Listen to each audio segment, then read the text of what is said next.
No, y no lo va a pagar porque yo creo que la oposición tiene en estos momentos a la presidenta y a Morena justo donde lo quería.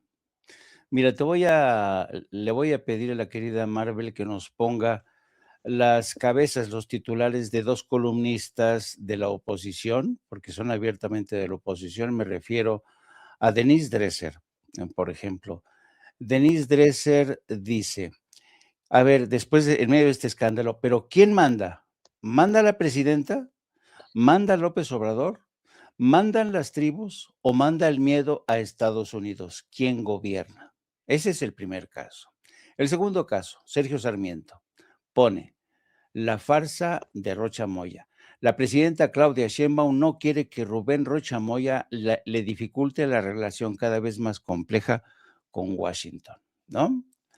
Y lo interesante del caso de estos 2 comentócratas de la derecha es que vuelven a demostrar que viven en un universo paralelo, porque, sobre todo, ambos 2 dicen: "¿Quién manda en México? ¿Manda Estados Unidos? La presidenta le tiene miedo a Washington, por eso reaccionó como reaccionó a la decisión unilateral de Rocha Moya. ¿Quién manda en México?". Y es justamente la impresión que muchos están llevando. Pero, dicho esto, habría que tener en cuenta lo siguiente. Estados Unidos, la semana pasada, ha vivido una de sus peores semanas. ¿A qué me refiero? Alemania, por primera vez desde el fin de la Segunda Guerra Mundial, ha exigido a Estados Unidos el retorno de sus reservas de oro que tiene en Nueva York, por un equivalente a más de $130,000 millones. El retorno de sus divisas de oro. La razón, consideran que Estados Unidos ya no es un activo, ya no es una nación solvente, porque está demasiado endeudada y cree que el dólar se va a descalabrar, porque la deuda externa de Estados Unidos ha sobrepasado los $40 billones, algo sin precedentes.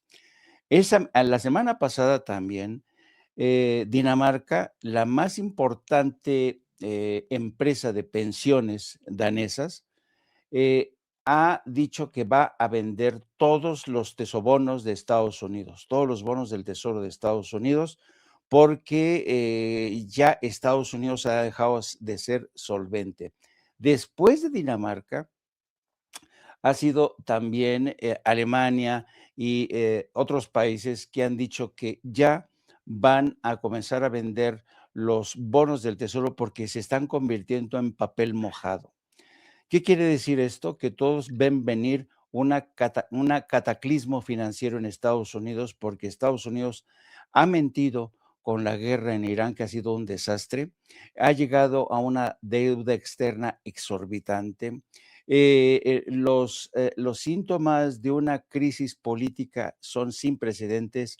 Apenas ayer nos enteramos que el presidente de China, Xi Jinping, quien va a viajar a Estados Unidos el próximo 23 de septiembre, ha informado que solamente va a estar unas horas en Washington, unas horas. Va a llegar, se reúne rápido y se larga. Ni siquiera va a acudir a la Asamblea General de la ONU en Nueva York.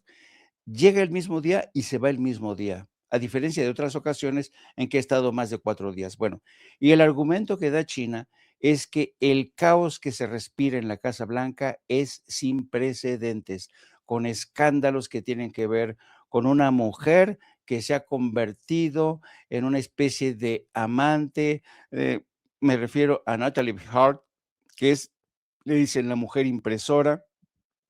Hay escándalos con el secretario de guerra, Pete Hegseth. Los chinos dicen que hay rumores muy insistentes de que Pete Hegseth va a ser retirado del cargo después del fracaso en Irán. En fin, es un caos. Y el presidente chino dice, yo, ¿para qué voy? Si no tenemos nada en la agenda que discutir con Estados Unidos, ¿no?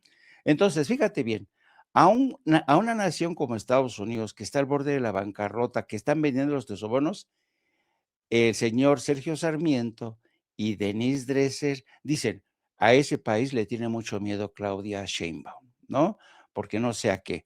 Y a esto contribuye el propio gobierno de Claudia Sheinbaum y el partido de Morena, que en una acción tan de verdad, yo no me creo todo lo que buscaron en este afán de siempre de quedar bien con el líder, este cierre de filas de los 23 gobernadores, uno dice, pero ¿en cabeza de quién? ¿Cómo es posible? Lo has dicho perfectamente, maestro Paco Cruz. Se acabó la presunción de inocencia.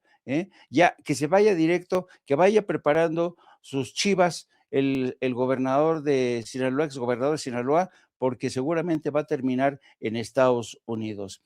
Y en este contexto, y para más INRI, hoy el Universal publica en primera plana que el 64.4% de la opinión pública en México cree que Estados Unidos tiene pruebas contra Andrés Manuel López Beltrán y ven el retiro de la visa un tema político. No, pues ya, apaguen la luz. O sea, nos están ganando en el relato, en la narrativa de que todos los de Morena son delincuentes, todos son narcopolíticos. Así es que no, síganle los gobernadores de Morena, sigan cerrando filas para hacerle el caldo gordo a esta narrativa de que efectivamente hay gobernadores como Rocha Moya que sin haber presentado ninguna prueba ni desde México ni desde Estados Unidos ya lo enviaron al paredón. Sí, de veras, Jaime, eso es terrible, pero también para mí demuestra que la comunicación presidencial o el aparato de comunicación presidencial es muy malo, ¿cierto? Es muy malo, no ha sabido combatir, no ha encontrado cómo hacerlo. Sus principales apoyos son, ¿quiénes son los principales apoyos de los comunicadores del gobierno de México? Televisa, Grupo Imagen, Joaquín López Dóriga. Ahí como que tengo la impresión, Jaime, por todo lo que vemos, no solo es impresión, por todo lo que vemos, de que en el gobierno mexicano está dividido en sectores. Uno, claro, es la presidencia que tiene su mañanera. Y ella va por su mañanera, que es quizá uno de los programas más vistos en este país. Pero el siguiente grupo de funcionarios de primer nivel tiene como principales comunicadores a personajes como Joaquín López Dóriga, ¿no? Como Ciro Gómez Leiva, Carlos Loret de Mola. O sea, para mí no opera la comunicación presidencial, y cuando digo presidencial es todo ese grupo de primer nivel, todo el núcleo presidencial, que son los secretarios de Estado y que ven en esta prensa vendida como a su refugio, a su salvación. Tengo esa impresión, Jaime, pero fíjate, yo sé que podemos platicar de Rocha Moya un montonal, pero hay otras notas que nos van a impactar.